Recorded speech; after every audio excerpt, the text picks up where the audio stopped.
할렐루야. 예수 그리스도 이름으로 하나님 말씀 증거하겠습니다. 우리 다 같이 하나님 말씀 사도행전 27장 말씀을 다 같이 찾겠습니다.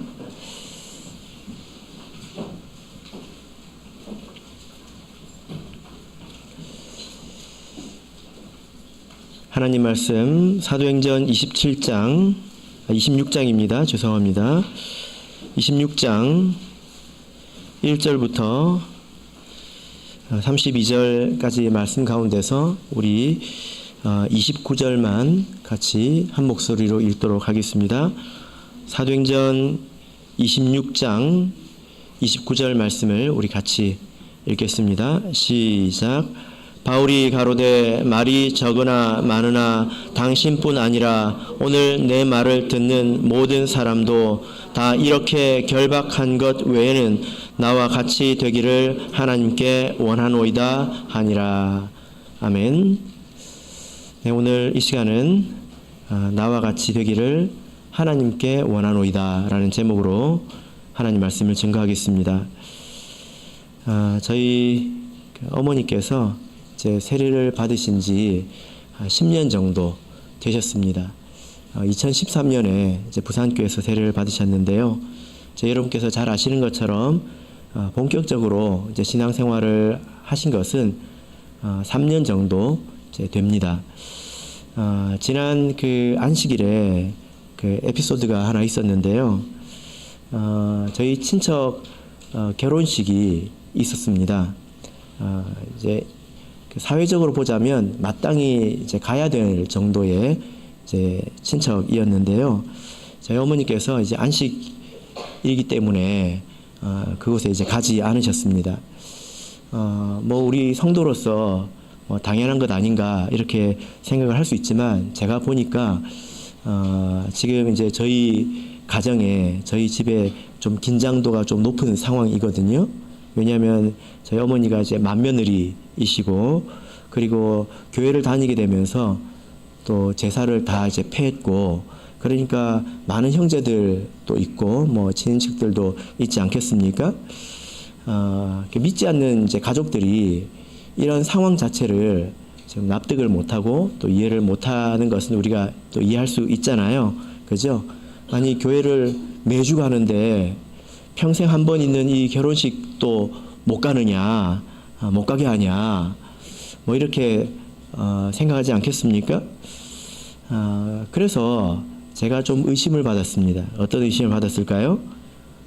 상당히 제가 압박을 줘가지고 그렇게 하신 것 아닌가 이제 그런 의심을 조금 받았는데요. 사실 제가 그렇게 하지 않았습니다. 그래서 마음을 먹고 해명을 한번 해야 되겠다 이런 생각을 제가 가지고 이제 기회를 엿보고 있었습니다. 그래서 한번 이제 그 이야기를 했는데요. 저희 어머니가 이제 울산에서 이제 부산으로 이사 오실 때 있었던 여러 가지 일들도 이야기하고 또 부산에서 집을 구하실 때 있었던 일들, 그 가운데서 사실 제가 저희 어머니가 믿음이 워낙 그때 연약하셔가지고 눈꽃만큼도 부담을 이렇게 드릴 수가 없는 이제 그런 상황이었습니다. 겨우 교회 나오셨는데 그것마저도 이제 안 할 수 있는 그런 상황이잖아요.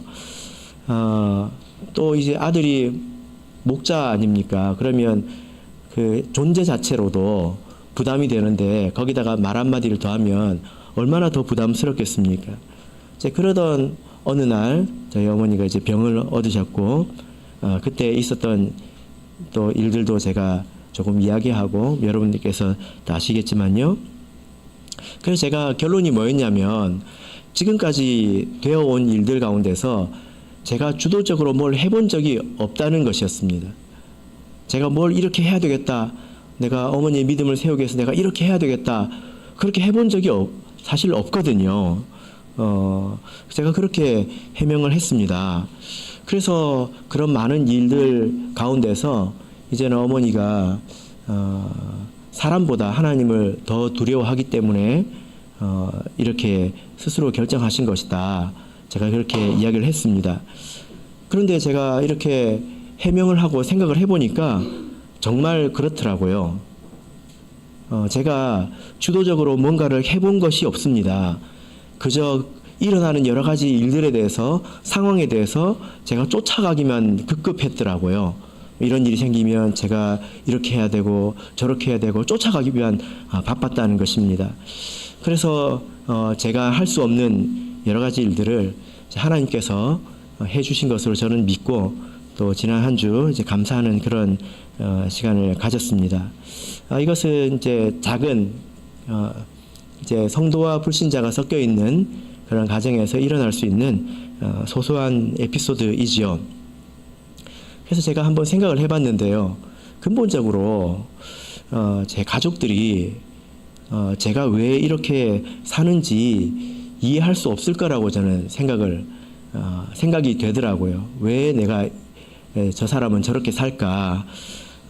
근데 물어보질 않으니까 제가 말을 할 수가 없는 거예요. 한번 물어봐 줬으면 좋겠는데 아무도 안 물어봐요, 저한테. 설교를 할까봐 그런가요? 예. 이런 것처럼 우리 그리스도인은 세상 사람에게, 그리고 또 그 믿지 않는 가족들에게, 또 동료들에게 이해받지 못하고 또 갈등을 겪기도 하지요. 근데 이것이 이상한 일이 아닙니다. 지극히 당연한 일이지 않습니까? 예수님께서 이렇게 말씀하셨죠? 마태복음 10장을 보겠습니다. 마태복음 10장 34절부터 36절까지 같이 찾겠습니다.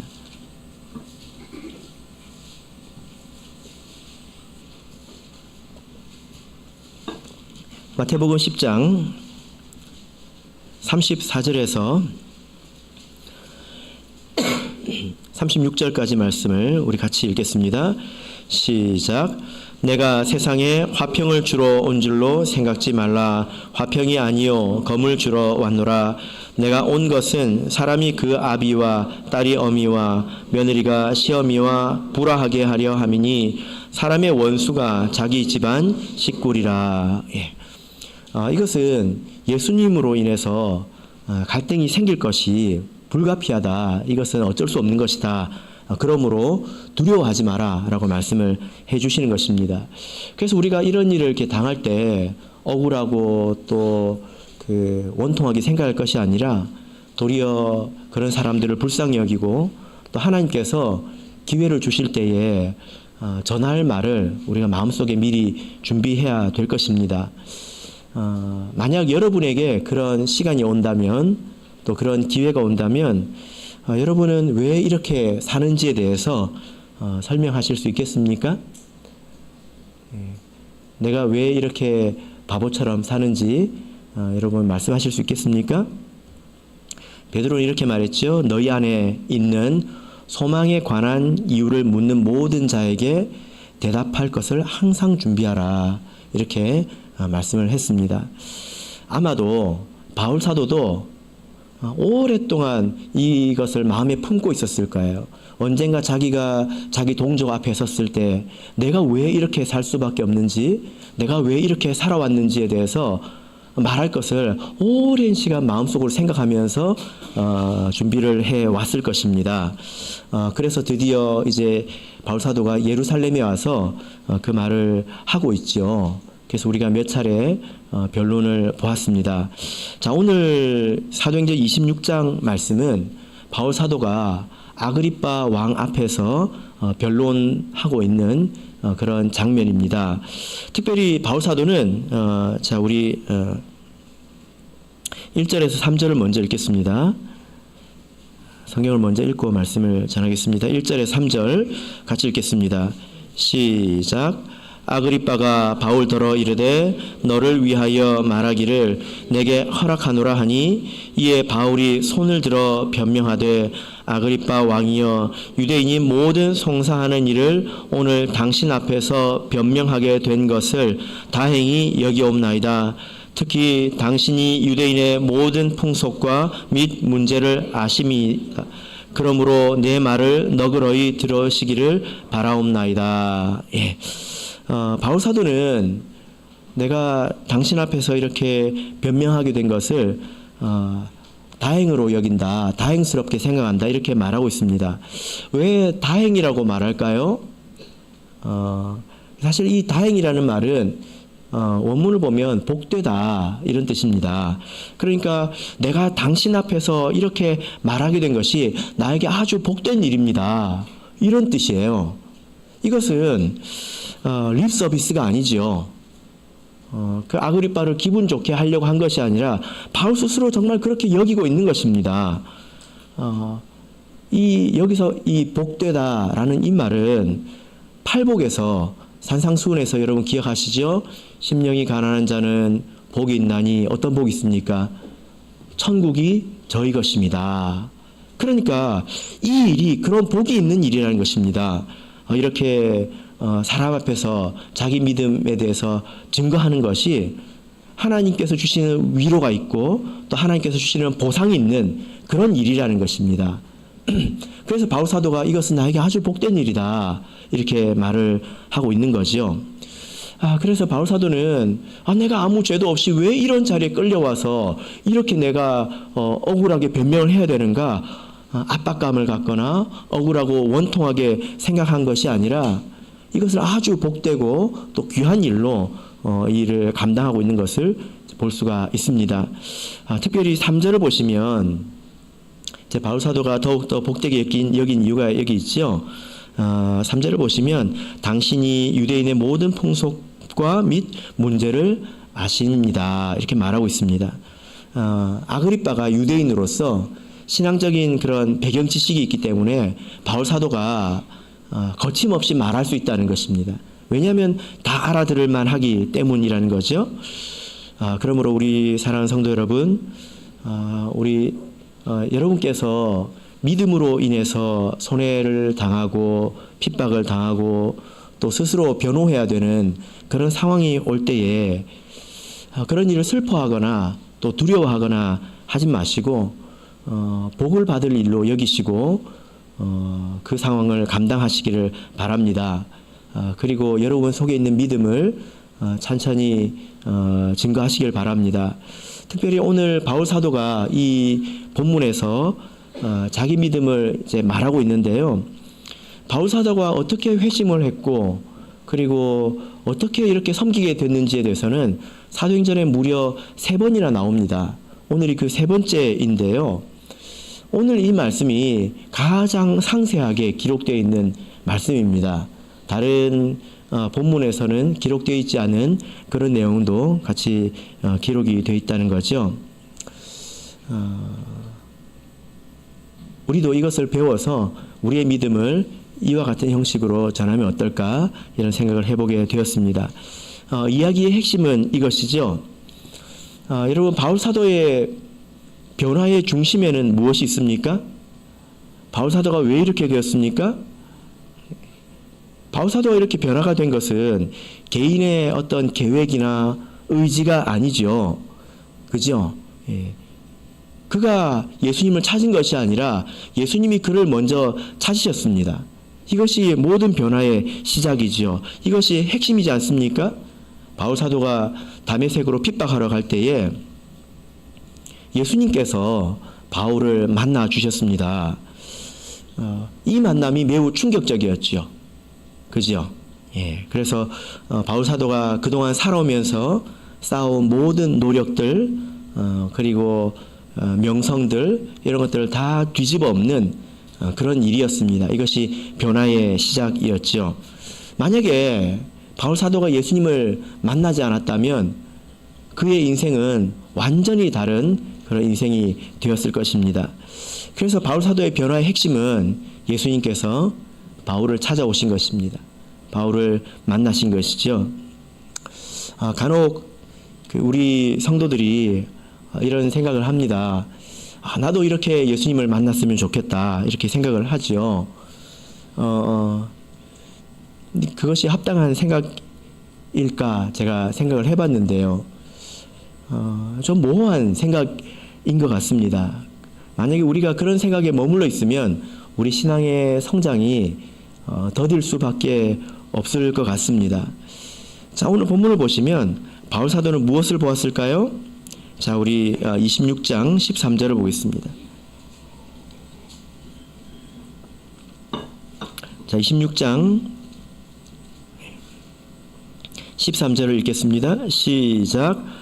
왕이여, 때가 정오가 되어 길에서 보니 하늘로서 해보다 더 밝은 빛이 나와 내 동행들을 둘러 비추는지라. 예.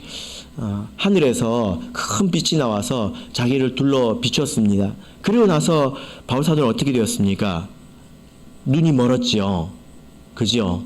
그때 하나님의 음성이, 예수님의 음성이 들렸는데요. 16절 보겠습니다. 16절 읽겠습니다. 시작. 일어나 내 발로 서라. 내가 내게 나타난 것은 곧 내가 나를 본 일과 장차 내가 내게 나타날 일에 너로 사환과 증인을 삼으려 함이니. 예. 여러분, 바울사도는 하늘에서 아주 특별한 빛을 보고 눈이 멀고 말았습니다. 그런데 그때 예수님께서 나타나셔서 뭐라고 말씀하시냐면 네가 나를 보았다. 네가 나를 보았다. 이렇게 말씀을 하고 있습니다. 여러분, 바울사도가 언제 예수님을 봤을까요? 지금 이것은 빛을 본 것을 말합니다. 예수님의 형상을 본 것이 아니라 이거는 빛을 본 것을 말하죠. 그죠? 바울사도가 예수님을 만난 것은 그것이 굉장히 특별한 이적 기사이기 때문에 의미가 있는 것이 아닙니다. 그것은 방법에 불과하죠. 중요한 것은 무엇입니까? 바울이 예수님을 받아들였다는 것입니다. 바울이 예수님을 구세주로 받아들이고 그의 음성을 들었다는 것입니다. 이것이 핵심이죠. 사람마다 받아들이는 방법은 다 다를 수 있습니다.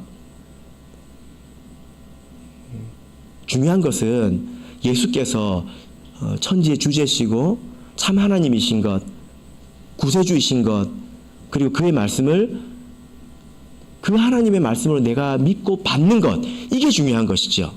그죠?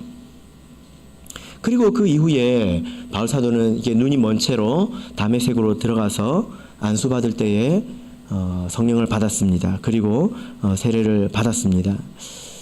여러분, 예수님을 우리가 이렇게 만난다라고 할 때 바울사도, 예수님께서 바울사도를 만나신 것에서 핵심은 이전에는 예수님을 몰랐다는 거예요. 그러나 이제는 안다는 것입니다. 예전에는 마음속으로 받아들이지 않았지만 이제는 그것을 받아들이고 있고 믿고 있다는 것입니다. 그것이 중요한 것입니다. 만약에 바울사도가 이렇게 빛을 보지 못했다 하더라도 그의 마음속에 예수님에 관한 믿음이 있었다면 그의 삶이 달랐겠죠. 그죠?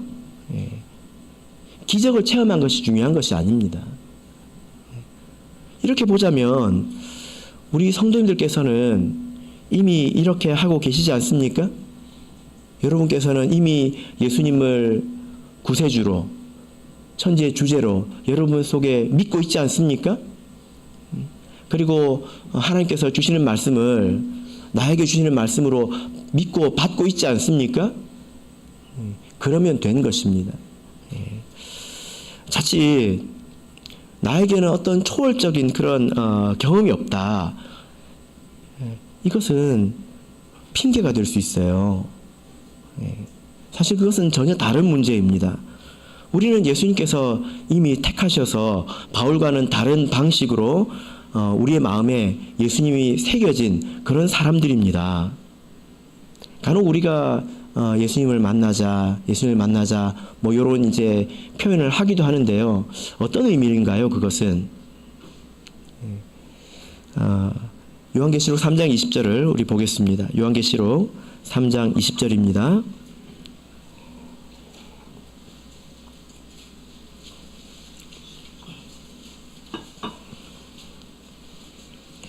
요한계시록 3장 20절 같이 읽겠습니다. 시작. 볼지어다 내가 문 밖에 서서 두드리노니 누구든지 내 음성을 듣고 문을 열면 내가 그에게로 들어가 그로 더불어 먹고 그는 나로 더불어 먹으리라. 우리가 이 말씀을 생각하고 예수님을 만나자라고 이야기를 하지요. 우리가 예수님을 못 만나서 그런 것이 아닙니다. 이 말씀이 무슨 뜻입니까? 우리가 욕심에 눈이 멀어가지고 우리에게 자꾸 우리 마음 문을 두드리시는 예수님을 외면하고 있으니까 예수님을 외면하지 말고 예수님 앞에 바로 서자는 것입니다. 이미 예수님께서 오셨기 때문에 우리가 그에게 집중하자는 것입니다. 그런 의미로 예수님을 만나자라고 이야기를 하지요. 그죠?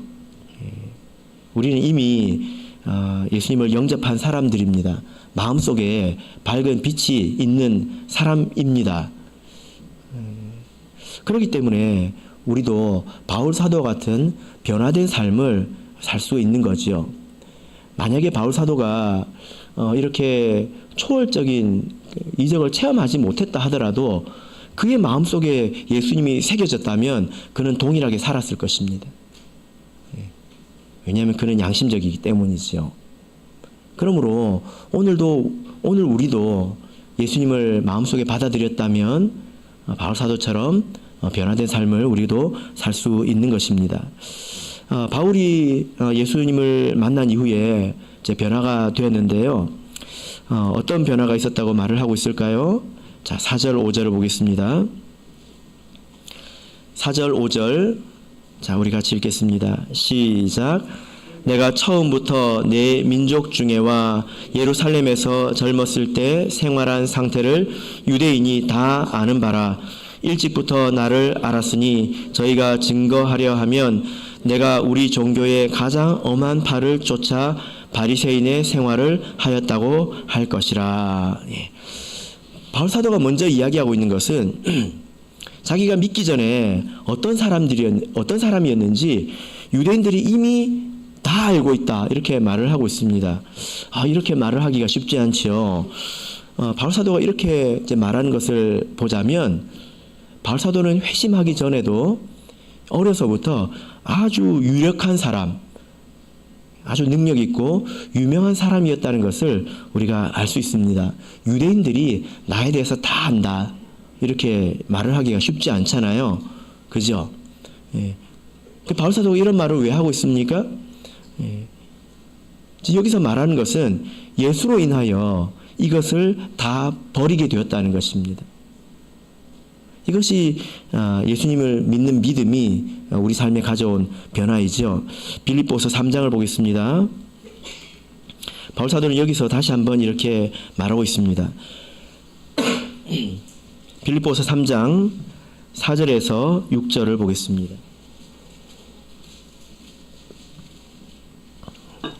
빌립보서 3장 4절에서 6절 같이 읽겠습니다. 시작. 그러나 나도 육체를 신뢰할 만하니 만일 누구든지 다른 이가 육체를 신뢰할 것이 있는 줄로 생각하면 나는 더욱 그러하리니 내가 8일 만에 할례를 받고 이스라엘의 족속이요 베냐민의 지파요 히브리인 중에 히브리인이요 율법으로는 바리새인이요 열심으로는 교회를 핍박하고 율법의 의로는 흠이 없는 자로라. 그 누구 못지않은 훌륭한 배경이 있다, 이렇게 말을 하고 있습니다. 예수를 만난 뒤에 그에게 어떤 변화가 있었습니까? 7절 8절을 보겠습니다. 7절 8절 시작. 그러나 무엇이든지 내게 유익하던 것을 내가 그리스도를 위하여 다 해로 여길 뿐더러 또한 모든 것을 해로 여김은 내 주 그리스도 예수를 아는 지식이 가장 고상함을 인함이라. 내가 그를 위하여 모든 것을 잃어버리고 배설물로 여김은 그리스도를 얻고. 바울 사도가 무엇이라고 말하고 있습니까? 내 마음속에 있는 예수에 관한 지식이 모든 것을 배설물처럼 버리게 만들었다, 이렇게 말하고 있지 않습니까? 이것은 바울 사도에게만 있는 것이 아닙니다. 오늘 우리 모든 사람에게 있습니다. 바울 사도가 한 경험을 우리가 못한 것이고 우리가 한 경험을 바울 사도가 못했지요. 그러나 동일한 것은 예수 그리스도에 관한 믿음과 지식이 우리 모든 사람에게 있다는 것입니다. 이것이 우리 삶에 어떤 변화를 가져와야 되는 것입니까? 과거에 유익하던 것을, 요긴하던 것을 배설물처럼 여긴다라는 거지요. 예수 안에 들어왔더니 이전에 자랑스럽던 것이 이제는 쓸모없는 것이 되었고 도리어 회방거리가 되더라라는 것입니다. 여러분, 이것이 예수를 믿는 자들이 경험하는 변화입니다. 제가 청년들과 상담할 일이 있는데요. 이번에 이제 단기 신학 가서도 또 그런 일이 있었는데 이런 경우가 있습니다. 믿음이 청년들이 연약할 때가 있잖아요. 그러면서 20대 중요한 시기를 이제 보냅니다. 그럼 그때 여러 인생의 중요한 선택을 할 때 믿음과 상관없이 이런저런 선택을 해버려요. 그리고 그 길을 열심히 가지요. 오랜 길을 갑니다. 그리고 어느 날 하나님께서 그래도 붙들어 주시고 믿음을 주셔서 마음속에 예수님에 관한 믿음이 생겼는데요. 그러고 나니까 자기가 가던 길을 갈 수가 없는 거예요. 갈 수가 없는 거예요. 너무 막막한 것입니다. 왜 그럴까요? 자기 마음속에 믿음이 있기 때문에 도저히 양심적으로 내가 그 길을 갈 수가 없는 것입니다. 그런 상황에서 막막해하는 청년들이 있습니다. 1년이 다 같은 1년이 아니지 않습니까? 20대 때 수년간은 사실 인생으로 보자면 아주 큰 그런 시간이잖아요. 그죠? 그 금쪽 같은 시간에 정말 많은 정성을 쏟아서 이만큼 쌓아뒀는데 이제 내 마음속에 지울 수 없는 믿음이 생기고 나서 보니까 쓸 수가 없는 거예요. 그렇다고 20살로 돌아가서 다시 시작할 수는 없지 않습니까? 이것이 바울 사도가 겪었던 일입니다. 예수님을 믿고 나니까 내가 누려왔고 쌓아왔고 세웠던 모든 것들이 다 쓸모없는 것이 되었다는 것입니다. 이런 일이 그리스도인의 삶에 있어야 되는 것입니다. 세상 사람들은 좋다고 하지만 우리는 가질 수 없는 그런 것들이 우리에게 있어야 된다라는 거죠. 바울 사도는 그것이 허무할 뿐 아니라 자기에게 수치가 된다고 말을 하고 있습니다. 자, 본문으로 돌아가겠습니다. 사도행전 26장 9절부터 12절을 보겠습니다. 9절부터 12절 자 읽겠습니다. 시작. 나도 나사렛 예수의 이름을 대적하여 범사를 행하여야 될 줄 스스로 생각하고 예루살렘에서 이런 일을 행하여 대제사장들에게서 권세를 얻어 가지고 많은 성도를 옥에 가두며 또 죽일 때에 내가 가편 투표를 하였고 또 모든 회당에서 여러 번 형벌하여 강제로 모독하는 말을 하게 하고 저희를 대하여 심히 격분하여 외국 성까지도 가서 핍박하였고 그 일로 대제사장들의 권세와 위임을 받고 다메섹으로 갔나이다. 부끄러운 과거에 대해서 말하고 있죠. 그죠? 예전에는 이것이 의로운 일인 줄 알고 이것이 영광인 줄 알고 열심히 했는데 시간이 지나서 보니까 그것이 무엇이 되었습니까? 수치가 되었다는 것입니다. 이것이 믿음이 가져온 변화이지요. 그래서 15절을 보시면 예수님께서 그에게 나는 네가 핍박하는 예수다 말씀하셨습니다. 그리고 14절을 보시면 사울아 사울아 네가 어찌하여 나를 핍박하느냐 가시체를 뒷발질하기가 내게 고생이니라. 가시체를 뒷발질한다는 거예요. 하면 할수록 고생스럽기만 하다는 것입니다. 자기는 스스로 영광스러운 일을 했다고 생각했지만 예수 믿는 믿음이 생기고 나니까 어떤 일이 되었습니까? 고생이고 허무한 일이고 수치스러운 일이 되었다는 것입니다. 그래서 나중에 이 일을 후회하는 그런 상황이 되었죠. 그죠? 이것이 믿음이 가져온 변화입니다. 여러분 우리가 이 말씀을 잘 이해해야 합니다. 이 말씀은 예수 믿는 믿음 빼고는 신앙생활 하는 것 빼고는 다 헛된 것이다. 그래서 일도 대충하고 공부도 대충하고 가정도 대충 돌보면 된다. 그런 의미가 당연히 아니죠. 이런 것은 왜곡된 허무주의고 사실 그런 말 하는 것은 게으름의 핑계를 대는 것 뿐입니다. 예수를 믿는 믿음이 우리에게 어떤 변화를 가져옵니까? 신앙인으로서 해서는 안 되는 일은 아무리 돈을 많이 벌고 또 만족이 되어도 하지 말아야 된다는 것입니다. 이것이 우리 삶에 가져오는 변화이지요. 예수님을 부정하고 부귀영화를 얻어본들, 하나님의 말씀을 어기고 부귀영화를 얻어본들 얼마나 누리겠습니까? 100년을 누리겠습니까? 200년을 누리겠습니까? 그러나 그 대가는 영원하지 않습니까? 그래서 우리는 마음속에 믿음이 있기 때문에 아무리 돈을 많이 벌고 아무리 만족이 있는 일이라 하더라도 그리로 가지 않습니다. 그것이 결국 나에게 더 큰 해로움이 되고 고통이 될 것을 알기 때문이죠. 그리고 하나님께서 기뻐하지 않는 것도 우리가 알기 때문입니다. 그리고 또 우리가 할 수 있는 일이라 하더라도 예수님을 중심에 놓고 우리가 모든 것을 하게 되는 것입니다. 예수님이 있기 때문에 모든 것이 가치가 있는 것입니다. 예수님이 있기 때문에 내 가정도 의미가 있고 내 직장도 의미가 있고 모든 것이 의미가 있어지기 때문이죠. 그죠?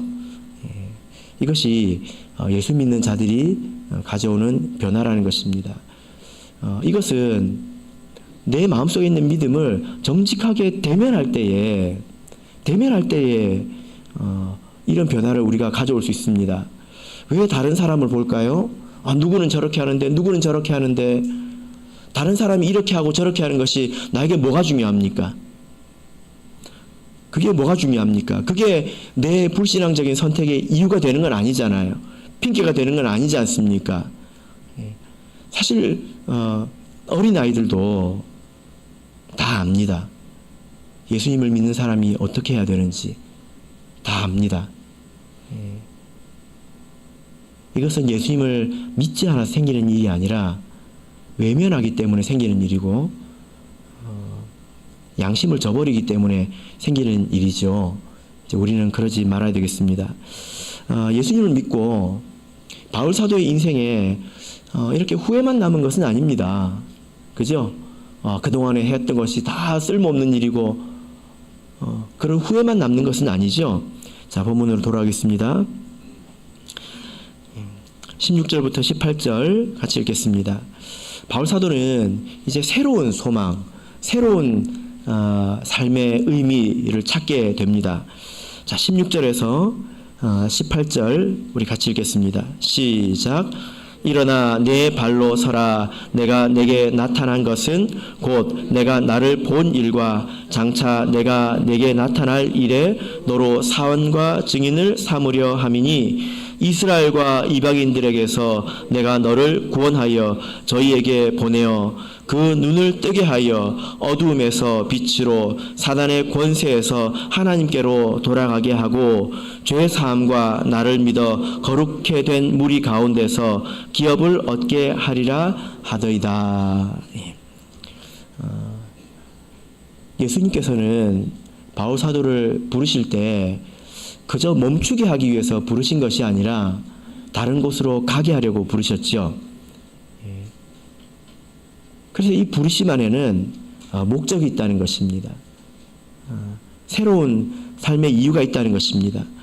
과거의 삶을 헛되게 살았지만 이제는 사람들을 하나님께로 인도하는, 그리고 영적인 눈을 감은 자들이 이제 눈을 뜨게 하는 그런 사명을 하나님께서 주셨습니다.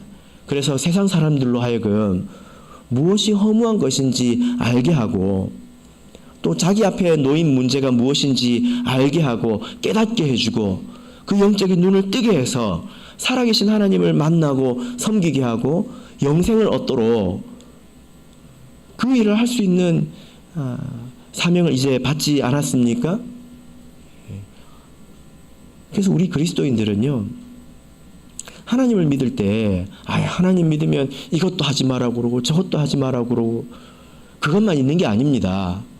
그것만 있는 것이 아니라 그래서 삶의 족쇄가 되는 것이 아니라 더 귀하고 가치 있고 중요한 것이 무엇인지 그것에 힘쓰고 살아가도록, 그때 하나님께서 함께 해주시는 그런 감동 가운데서 살아가도록 새로운 길을 열어주신 것 아닙니까?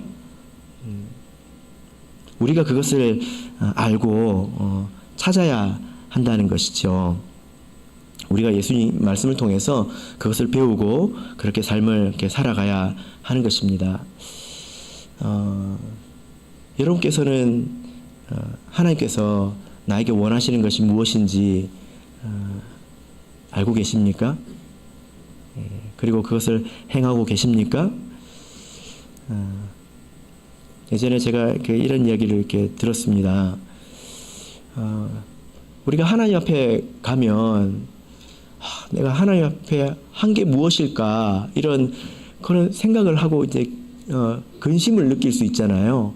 그래서 예전에 이렇게 목포 가니까요, 목포 교회를 제가 가니까 어떤 모친이 돌아가시고 없습니다. 저는 이름만 아는 분인데 그분이 유명한 말을 남기고 가셨더라고요. 그래서 오랜 시간이 지나도록 성도의 입에서 이렇게 회자되는 말인데 그분이 항상 근심하시기를 하나님께서 너는 뭐 하다 왔냐라고 물으시면 나는 뭐라고 대답할꼬 이 말을 계속 하시대요. 너는 이 땅에서 뭐 하다 왔냐라고 물으면 나는 뭐라고 대답할꼬. 여러분 대답할 것을 준비하셨습니까? 어떤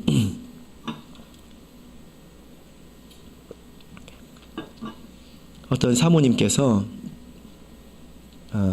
이런 에피소드가 있습니다. 부산교회도 이렇게 거쳐가신 사모님이신데요. 이분이 평생 11조를 남편 이름으로 했잖아요. 평생. 그러니까 살기는 같이 살았는데 남편 이름으로만 11조를 하니까 하늘나라에 가면 내 이름으로 된 건 하나도 없을 거 아니에요. 생각하니까 이게 좀 화가 난 것 같아요. 좀 속상하기도 하고. 그래서 이제 목자님께 부탁하기를 여보 퇴직금 11조는 꼭 내 이름으로 해주세요. 근데 그 목자님이 너무 무심하게도 자기 이름으로 해버렸대요. 그래서 그렇게 속상해 하시고 서운해 하셨다 이런 얘기를 이렇게 들었는데 아마 지금 이 사모님께서 소천하셨습니다. 그분께서 하늘에 가서 깜짝 놀라셨을 거예요. 왜 놀라셨을까요? 여러분, 여러분께서는 이 세상에서 열심히 일을 해가지고 돈을 벌어서 하나님께 바친다면 일평생 얼마 정도 바칠 수 있을 것 같습니까? 일평생 내가 열심히 벌어가지고 바치면 얼마까지 가능하십니까? 예. 근데 우리가 힘을 다해서 하나님을 섬길 때 이곳에서 저곳에서 섬기잖아요. 청소하고 밥도 하고 사람들을 가르치고 찬양 인도도 하고 기도하고 이런 모든 일들이 어우러져서 어떤 일을 하게 됩니까? 예, 한 사람을 하나님께로 인도하잖아요. 그죠? 그 한 사람 영혼의 가치는 천하보다 귀합니다. 천하보다 귀합니다. 내가 억만금을 드린다 하더라도 한 사람을 하나님께로 인도한 것만큼 되겠습니까? 내가 돈을 벌어서 이 지구를 살 수 있겠습니까? 우리가 이 세상을 살면서 할 수 있는 가장 가치 있는 일은 이 세상 사람들을 하나님 앞으로 인도하는 일입니다. 그래서 그 사모님께서 천국에 가서 깜짝 놀라셨을 거예요. 자기 천국의 창고를 보고 이렇게 보화가 많이 쌓여있나? 왜냐하면 일평생 하나님을 섬기면서 얼마나 많은 사람들을 섬기고 그들의 믿음을 세워주고 하셨겠습니까? 그죠? 예. 그래서 다니엘서 12장 3절을 보면 많은 사람을 옳은 대로 돌아오게 한 자는 별과 같이 영원토록 비치리라. 그 영광이 끊어지지 않는다. 이렇게 말씀을 하고 있습니다. 우리가 이 일을 힘을 합해서 하고 있는 거죠. 그죠? 사실 하나님께 제물을 드리는 것도 이 일을 위해서 우리가 하는 것에 불과합니다. 여러분, 우리가 이 세상을 살아갈 때 바쁘게 살았다고 열심히 살았다고 하나님께서 칭찬하시지 않습니다. 그런 사람들은 세상에도 너무 많이 있잖아요. 너희가 악할지라도 좋은 것을 자식에게 줄 줄 알거든. 예수님께서 이렇게 말씀하셨습니다. 가인은 하나님을 떠나서 허랑방탕하게 살지 않았어요. 가인은 여호와 앞을 떠나서 열심히 일을 해가지고 자기 아들의 이름으로 성을 남겨줬습니다. 많은 재산을 남겨줬습니다. 그것을 위해서 가인이 얼마나 많은 애를 썼겠습니까? 근데 그것이 하나님 앞에서 칭찬이 되지 않는다는 거예요. 그것은 자기를 위해서 한 것이고 자기 영광을 위해서 한 것이기 때문입니다.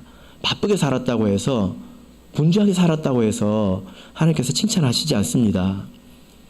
여러분, 우리가 하나님의 심판대 앞에 가서 너는 뭐 하다 왔냐? 예, 저는 이 세상 살면서 재산을 50억을 벌어가지고 자식에게 떡하니 주고 왔습니다. 그럼 하나님께서 잘했다 하실까요? 야, 어떻게 그렇게나 했냐? 그렇게 칭찬하실까요? 우리 성도는 도리어 책망을 받을지 모르겠습니다. 야고보서 5장 3절을 찾겠습니다. 야고보서 5장 3절입니다.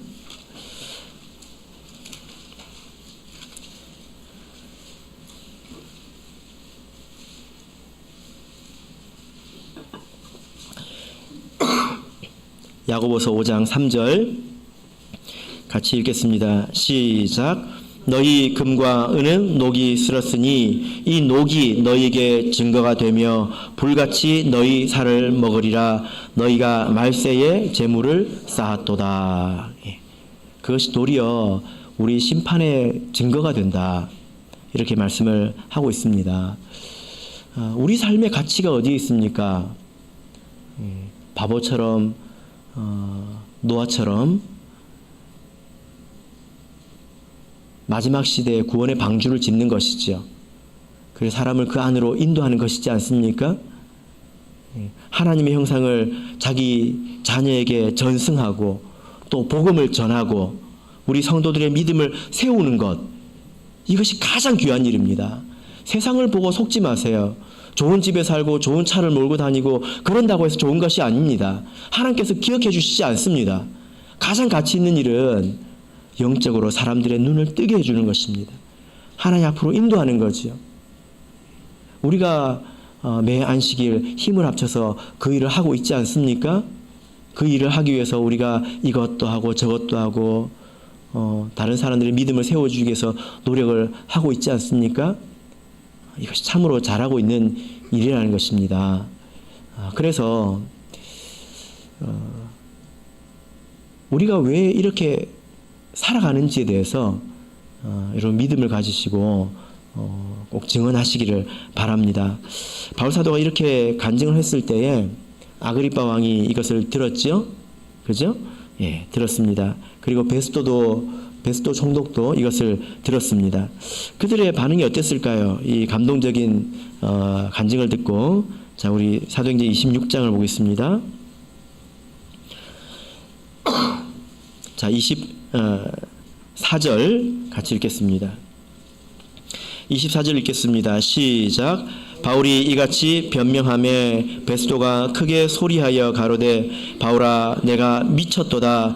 내 많은 학문이 너를 미치게 한다 하니. 바울 사도의 이 간증을 듣고 아마도 오랜 시간 마음속에 품어왔을 이 말을 이제 토로하고 나서 들은 반응이 무엇입니까? 네가 미쳤다 이것입니다. 아니 이상한 것을 보고 이상한 것을 들었다니 정신이 미쳐서 지금 그런 것 아닌가? 네가 책을 많이 읽더니 정신이 돌았구나. 머리가 좋은 사람은 좀 정신이 돌기도 한다더니 뭐 그런 이야기를 하고 있는 거잖아요. 여러분 우리가 그렇습니까? 이런 생각 해보셨나요? 내가 혹시 정신이 돈 것 아닌가? 그래서 내가 이렇게 허무한 길을 뭣도 모르고 이렇게 가고 있는 것 아닌가? 저들이 못 보는 것이 아니라 내가 못 보고 있는 것은 아닌가? 이런 생각 해보셨습니까? 그런데 여러분 걱정하지 마시기 바랍니다.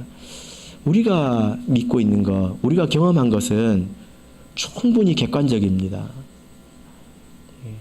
놀라운 것은요, 여러분께서 전 세계 참예수교회 어디를 가더라도 여러분이 한 번도 본 적이 없는 사람, 대화해 본 적이 없는 그 교회를 가더라도 여러분이 보고 듣고 경험하고 있는 것을 그들도 보고 듣고 경험하고 있습니다. 그래서 우리가 믿고 있는 것은 한 사람이 미쳐서 정신이 잘못되어서 혹은 오해하거나 실수로 잘못 믿고 있는 것이 아니라는 것입니다. 세계 모든 대륙에 이 믿음을 가지고 있는 사람들이 있다는 것입니다. 그러므로 두려워하지 마시길 바랍니다. 우리가 미치거나 정신이 나간 것이 아닙니다. 28절 보겠습니다. 28절 읽겠습니다. 시작.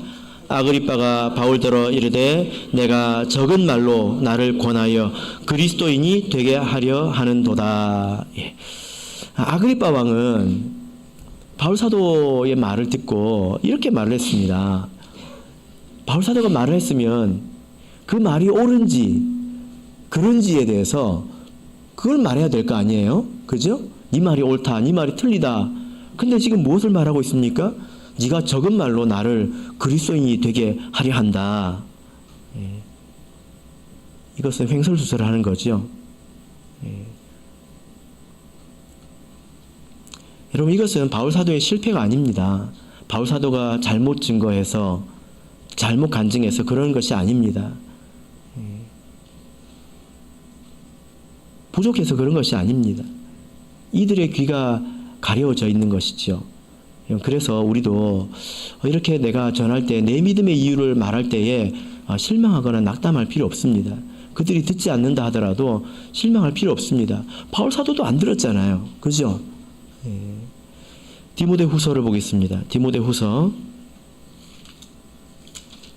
4장 1절에서 5절입니다.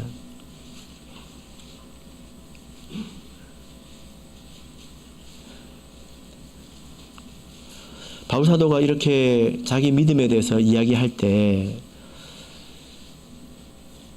내가 이렇게 말하면 이 사람들이 그렇구나 하고 무릎을 꿇고 바울 사도에게 사과하고 그 믿음을 받아들일 거라고 바울 사도가 기대했을까요? 그러기를 바랬겠지요. 그러나 바울 사도도 안목이 있지 않습니까? 바울 사도가 왜 이렇게 말했을까요? 디모데후서 4장 1절에서 5절 자 읽겠습니다. 시작. 하나님 앞과 산자와 죽은 자를 심판하실 그리스도 예수 앞에서 그의 나타나실 것과 그의 나라를 두고 엄히 명하노니 너는 말씀을 전파하라. 때를 얻든지 못 얻든지 항상 힘쓰라. 범사의 오래 참음과 가르침으로 경책하며 경계하며 권하라. 때가 이르니 사람이 바른 교훈을 받지 아니하며 귀가 가려워서 자기의 사욕을 쫓을 스승을 많이 두고 또 그 귀를 진리에서 돌이켜 허탄한 이야기를 쫓으리라. 그러나 너는 모든 일에 근신하여 고난을 받으며 전도인의 일을 하며 내 직무를 다하라. 예. 바울 사도가 너는 말씀을 전파하라. 때를 얻든지 때를 얻지 못하든지 어느 때라도 전하라고 말하고 있습니다. 이 때가 어떤 때도 말하고 있습니까? 3절에 보면 이 때가 이른다라고 말하고 있는데요. 사람들이 바른 교훈을 받지 않는다. 근데 너는 전해라. 이런 때가 온다. 그런데 전해라. 사람들이 귀가 가려워서 자기 욕심을 쫓을 스승들은 세상에 많이 두지만 복음은 듣지 않을 것이다. 그래도 너는 전해라. 결과를 위해서 전하는 것이 아니라 전하는 것이 하나님의 명령이기 때문에 전해야 되는 것입니다. 우리가 해야 될 일은 무엇입니까? 더욱더 간절한 마음으로 기도하고 복음을 전하는 것입니다. 실망하지 말고 복음을 전하는 것이죠. 말씀의 결론 맺겠습니다. 우리가 일평생 살아간 후에는 반드시 무엇의 종으로 기억되게 됩니다. 내가 자기 꿈을 쫓고 자기의 삶을 돈의 노예로 기억하십니다. 우리는 피조물이기 때문에 주인으로서 살 수가 없습니다. 반드시 어떤 것의 종으로 살아갈 수밖에 없지요. 우리가 일평생 살아간 후에 어떤 것의 종이 되는 것, 무엇의 종이 되는 것이 가장 영광스러운 것입니까? 하나님의 종이지요. 하나님의 일을 도운 하나님의 종입니다. 여러분, 내가 먹고 살기 바쁘고 내가 지금은 이거 해야 되고 내가 저거 해야 되고 그러다가 인생 끝납니다. 그게 종으로 살아가는 것입니다. 나는 언제 하나님의 종으로 살아갈 것입니까? 언제 하나님을 위해서 애쓰고 땀 흘리고 노력하면서 살아갈 것입니까?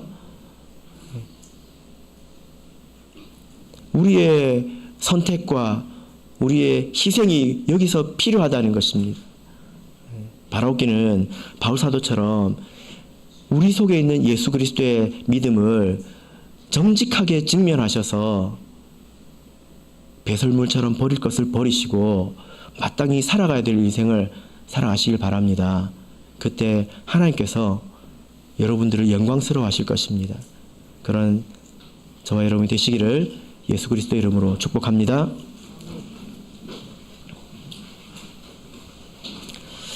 우리 다 같이 찬송하겠습니다. 찬송가 204장 찬송하겠습니다.